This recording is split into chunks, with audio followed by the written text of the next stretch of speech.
au-dessus de tous les plans des hommes sages, bien avant. Mes frères et sœurs, mes amis de partout, bonjour et bonsoir. Aujourd'hui, j'ai un témoignage très vivant à vous raconter. J'aimerais vous dire que j'ai été vendu par un membre de ma famille.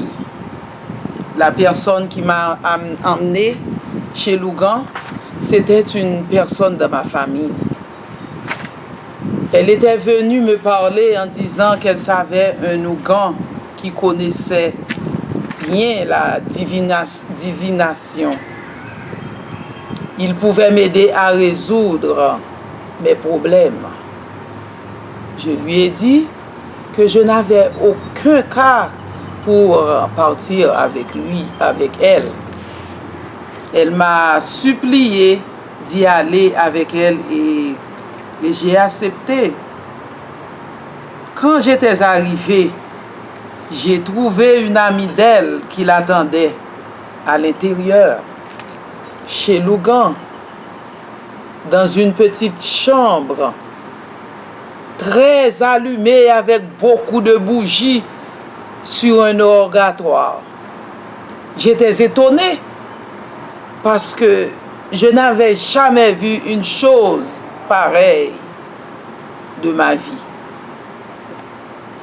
Lougan m'a ordonné tout de suite de m'asseoir. J'ai hésité quand il m'avait dit de m'asseoir. Je me sentais tout de suite comme une petite fille, comme une enfant. Je regardais la porte. J'ai voulu sortir, mais Lougan a fermé la serrure de la porte.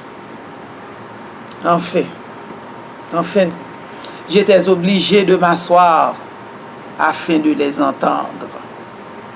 Pour commencer, ils chantaient. Tout de suite, après quelques minutes, il m'a passé une bouteille de clairin empoisonné. Je sentais que ce clairin-là n'était pas normal. Quelque chose dans ma tête me disait que de ne pas boire dans cette bouteille-là. Parce que je n'ai jamais bu de ma vie. Je me suis dit que j'allais tenir la bouteille dans ma main.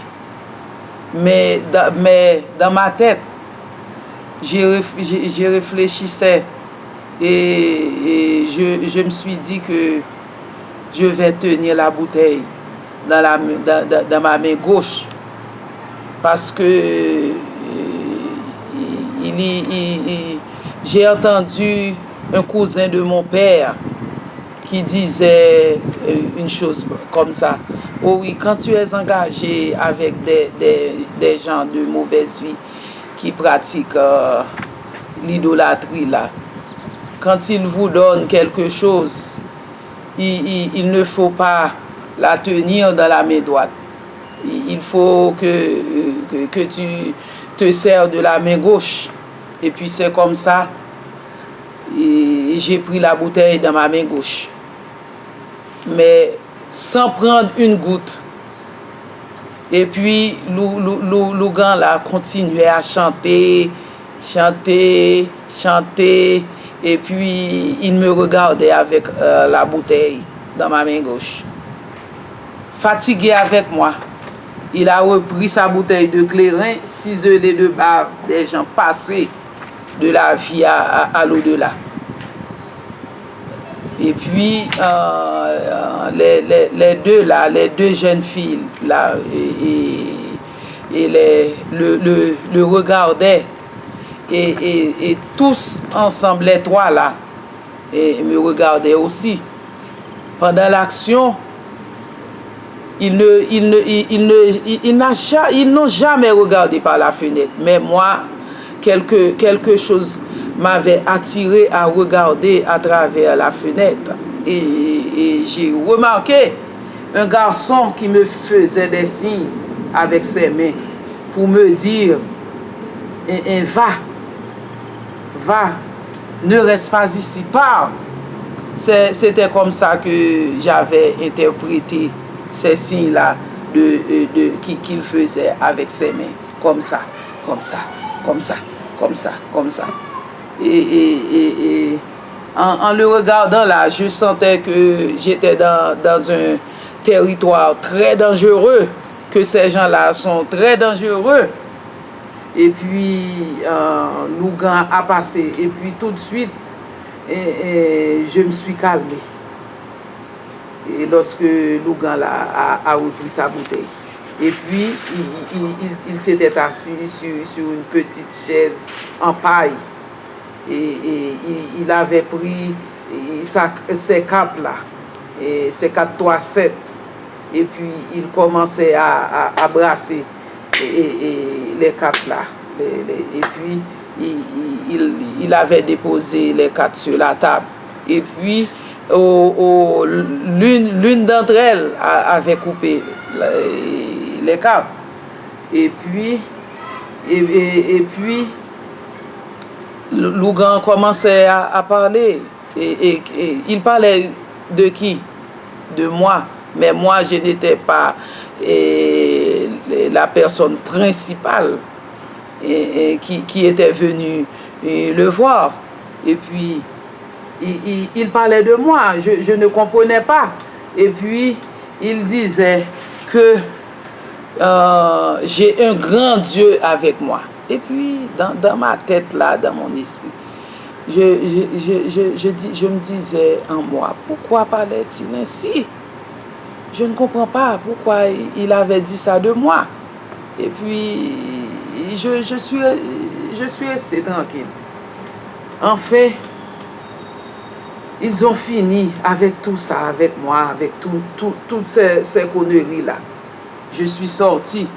Et quand je me suis retrouvé au dehors, je ne me connaissais pas. On dirait que j'étais loin de cette vie-là. C'est comme si j'étais déjà parti pour un monde inconnu. Et puis,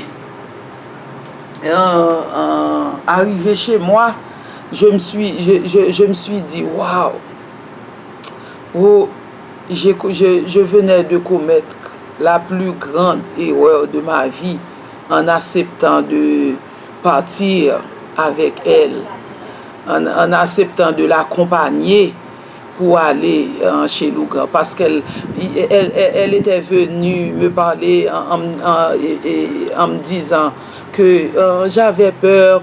Et je ne pouvais pas aller en seul. Accompagne-moi, s'il te plaît.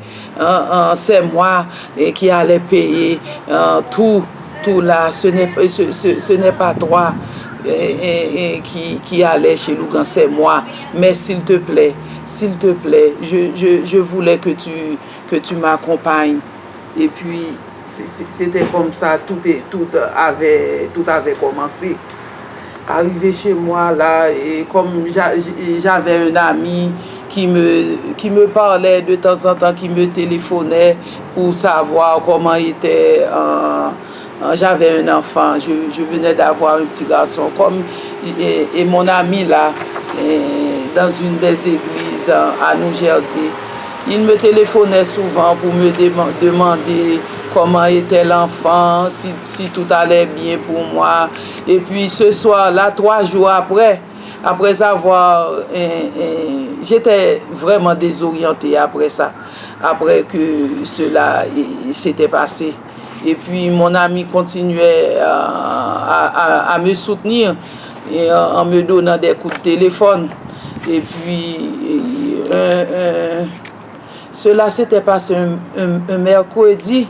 Et puis un samedi après l'église, très tard, vers 8 heures comme ça, il m'avait téléphoné pour me demander comment que j'étais, comment était mon enfant. Et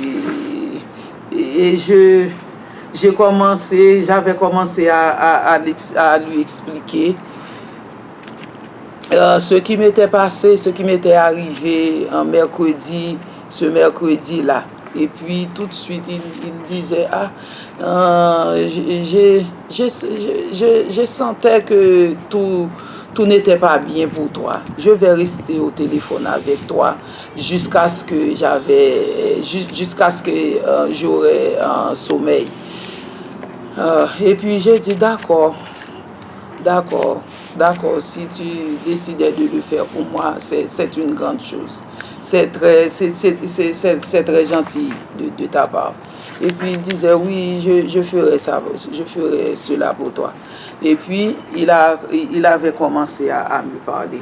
Et puis quand il faisait 1 heure moins le quart, il disait maintenant j'avais sommeil, je ne pouvais plus rester avec toi. Je pense que c'était assez. Et puis j'ai dit ok, au revoir. Au revoir. On se parlerait. Et puis c'était comme ça que leur mauvaise action avait commencé. Et puis tout de suite après, je me sentais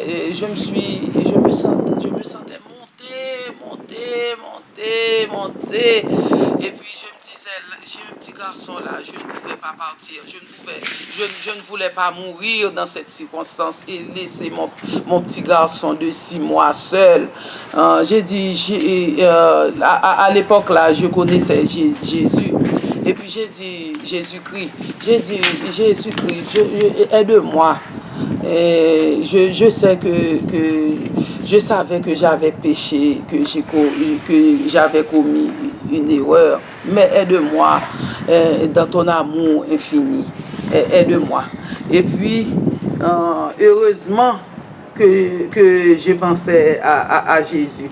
Et puis j'avais mon livre de la Bible à côté de moi et mon hymne et louange, mes hymnes et louanges. Et puis j'ai ouvert ma Bible dans le livre des psaumes. J'ai commencé à réciter des psaumes là. Et puis rien n'avait marché pour moi. Je n'avais eu aucune réponse. Et puis j'ai dit non, je ne vais pas mourir. Je ne voulais pas aller maintenant. Je ne voulais pas partir avec eux. Je devais survivre pour mon enfant. Oh Jésus-Christ, aide-moi. Et puis j'ai dit maintenant, je vais chanter. J'ai dit maintenant, laisse-moi chanter pour toi, Christ, Jésus-Christ, en te donnant des louanges. J'ai dit peut-être tu m'entendras et tu pourrais m'aider à sortir dans ce pétrin-là, et dans ce piège-là. Et puis tout de suite, j'ai commencé à chanter. Quand le vol de la tempête. Et puis j'ai passé beaucoup d'autres numéros en chant. Et puis j'ai chanté Comptez les bienfaits de Dieu. Et puis tout de suite après, j'ai senti une force, une chose qui sortait dans mon estomac et puis qui a voltigé à travers la fenêtre, qui avait fait un grand bruit. Pow! Et puis j'ai commencé à me reconnaître, j'ai commencé à revenir sur terre. Et c'était comme ça que j'ai résisté pour ne pas partir avec cette troupe de sans-poêle qui était venue me chercher ce soir-là. Merci de m'avoir écouté. Merci. Ok. Et bonsoir. Bonjour et bonsoir. Katie. Oui. Quelle est ta relation avec cette personne qui t'avait emmené chez le Ougan? Quelle est ta relation avec elle? Maintenant, Elle et moi, nous n'avons pas une très bonne relation. Parce que à chaque fois, j'ai essayé d'être son amie là. Et elle ne veut pas. Ok. Quelle est ta relation avec elle? Je n'ai pas une bonne relation avec elle. Qu'est-ce qu'elle est Elle pour toi? me méprise. Et c'est un membre de ma famille. C'est une de mes sœurs. C'est une Oui, mes sœurs. de tes sœurs. Ok. Mais je lui ai pardonné après tout parce que j'ai le grand Dieu Jéhovah qui m'avait secouru. Il m'a dit que le grand Dieu Jéhovah m'a dit de lui pardonner et de recommencer à vivre normalement En quelle année? avec tout le monde. De faire la En quelle année que cela s'était-il passé? C'était en 1993 et 94. 1994. Ok. 6 mois après avoir eu mon premier fils. Comment est ta relation avec elle maintenant? Je t'avais répondu que je n'ai pas une bonne relation avec elle. Pourquoi le Ougan ne pouvait pas t'emmener avec eux?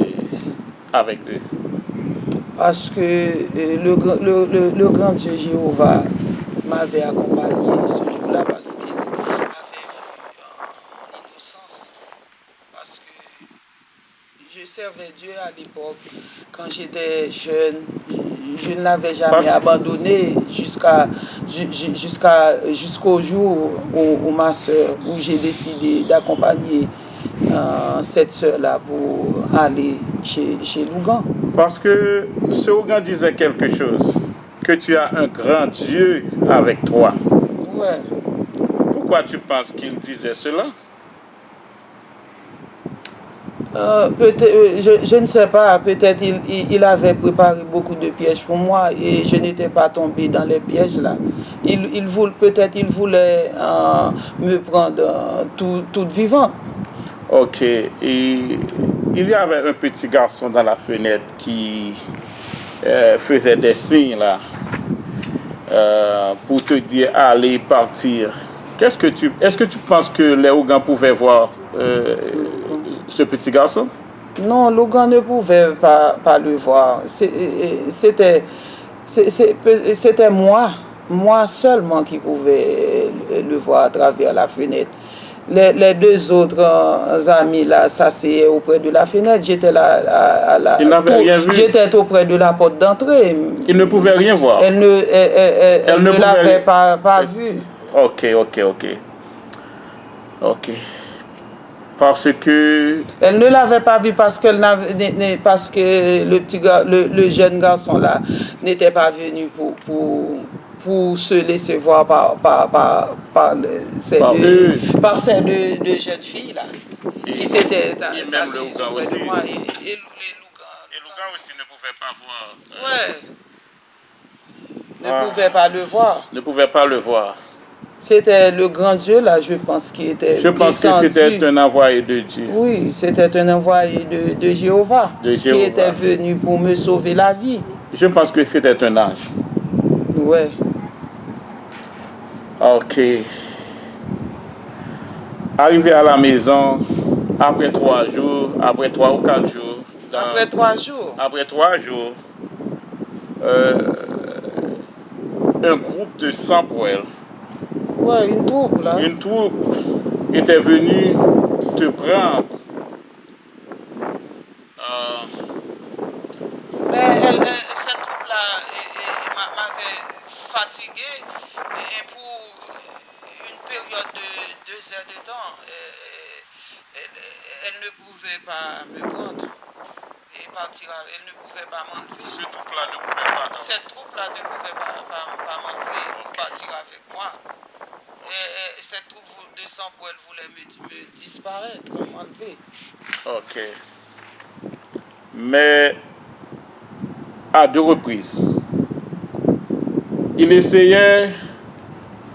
le Ougan essayait de te prendre chez lui. Il ne pouvait pas. Il était allé chez toi pour te prendre. Je n'avais rien vu, mais je sentais que j'étais entouré par des airs impurs. Ok. Par des airs impurs. Oui, je pouvais ressentir cela. C'était la raison pour laquelle que j'ai commencé à réciter, à ouvrir ma Bible pour réciter des psaumes, pour les chasser. Est-ce que est-ce que les psaumes pouvaient les chasser? Et non, les psaumes, il n'avait pas de puissance dans les psaumes. Les psaumes dans la Bible n'avaient pas de puissance pour chasser l'Ougan et sa troupe de sang-poêle. Qu'est-ce qui pouvait les chasser? Ce sont les chants. Les chants de louange. Oui, les chants de louange que j'ai glorifiés, que j'ai chantés pendant le moment précis. Donc les chants de louange ont plus de puissance dans l'hymne et louange, a plus de puissance que les psaumes. Oui. La louange est plus puissante que de réciter les psaumes. Les psaumes. Quand on donne des louanges à Jéhovah, à Christ, le Sauveur de l'humanité, on n'a plus de puissance que de réciter les psaumes. Amen. Ok. Et enfin, Katie, c'était très dur ce moment-là pour toi. C'était des moments durs. Oui, c'était un cauchemar. Et cela a duré, j'ai passé des années pour me reprendre, pour recommencer à vivre à la normale, pour avoir une vie normale. J'ai passé des années pour me récupérer de ce cauchemar.